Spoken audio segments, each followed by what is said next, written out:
Friends, welcome back to this channel. So friends, in this video I'm gonna teach you how to set date and time in Redmi phone. So friends, before I start this video, please don't forget to like the video, share the video and subscribe to the channel. So first of all, you have to move to the setting it here. After move to the setting, you have to scroll it down, then scroll. Can you see it here? Additional settings, you have to press this one. Then you can see it here, date and time, you have to press this one. After pressing, then you see it here. Can you see it here?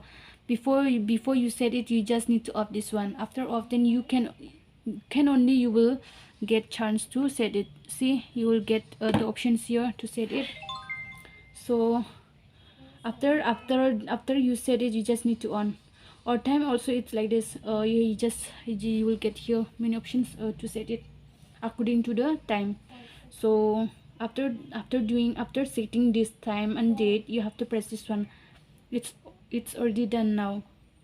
So friends, if you like this video, please don't forget to like the video, share the video and subscribe to the channel, and thanks for watching.